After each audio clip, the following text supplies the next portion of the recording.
भारतीय ज्योतिष और वास्तुशास्त्र में त्रिशूल का क्या महत्व है? यह मिथक कहाँ से उत्पन्न हो सकता है? कैसे महामारी 2 में दुनिया को विभाजित कर रही है? कुछ भी नहीं, ज्योतिष और वास्तुशास्त्र में बिल्कुल कुछ भी निराधार धारणा या मिथक नहीं है।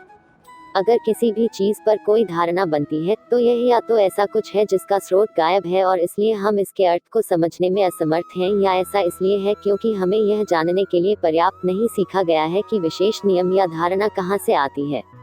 दिशाशूल ज्योतिष और वास्तुशास्त्र में सबसे उल्लेखनीय उपकरणों में से एक है और साथ ही यह इस बात पर भी प्रकाश डालता है कि वास्तव में ज्योतिष और वास्तुशास्त्र में मिथक कैसे बनते हैं।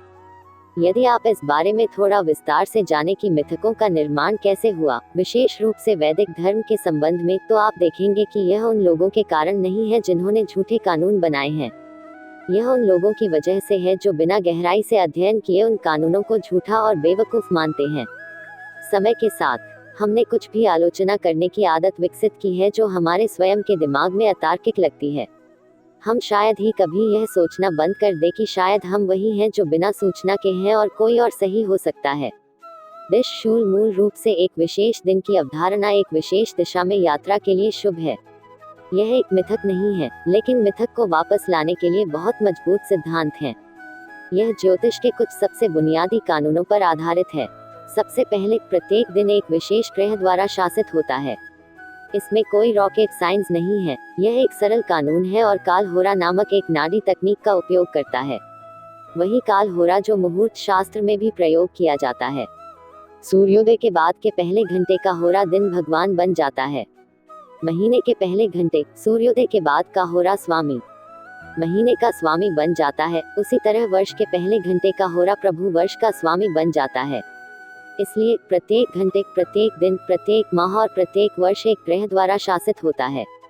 जैसा कि वराहमिहिर के बृहद जातकम में उल्लेख किया गया है, वर्ष स्वामी 1 बार मजबूत होता है, महीने का स्वामी 2 बार मजबूत होता है, दिन का स्वामी 4 गुना मजबूत होता है और होरा स्वामी 8 गुना मजबूत होता है।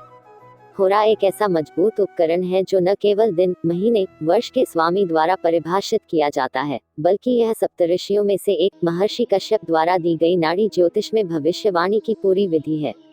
अब प्रत्येक ग्रह के अनुकूल और प्रतिकूल दिशाएं हैं।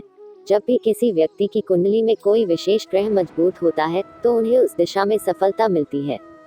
जब भी कोई विशेष ग्रह दशा पर हावी होता है तो स्थान का परिवर्तन व्यक्ति को उस दिशा की ओर ले जाता है।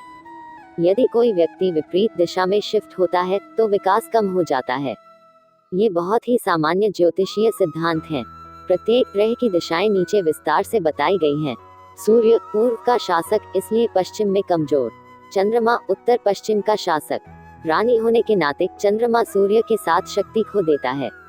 यही कारण है कि चंद्रमा को तभी लाभकारी माना जाता है जब सूर्य से 4 घर दूर हो और जब सूर्य के करीब हो। इसलिए चंद्रमा पूर्व में कमजोर है क्योंकि सूर्य उस पर हावी था।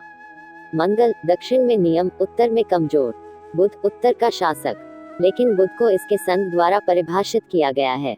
चूंकि यह एक बच्चा है, इसलिए इसे उसी से जोड़ा जाता है जो इसे जोड़ता है।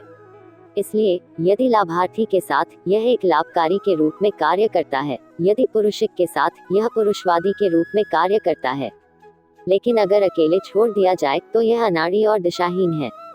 इसलिए बुध अपनी दिशा में भी सबसे कमजोर है क्योंकि इसमें नियंत्रण का अभाव है। बृहस्पति नियम पूर्व में, सीधे पूर्व में मजबूत, दक्षिण मकर में उत्तर, उत्तर कर्क में उदित, इसलिए दक्षिण में कमजोर। शुक्र दक्षिण पूर्व का शासक, पूर्व में प्रत्यक्ष रूप से मजबूत, सुबह सूर्य के साथ उगता है जिसे सुबह का तारा कहा जाता है और इसलिए पश्चिम में कमजोर। शनि पश्चिम का शासक, पश्चिम में ऊंचा, पश्चिम में सीधा मजबूत, पूर्व में दुर्बल, इसलिए पूर्व में कमजोर।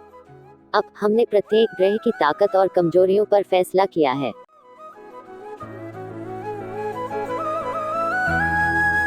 देखने के लिए धन्यवाद।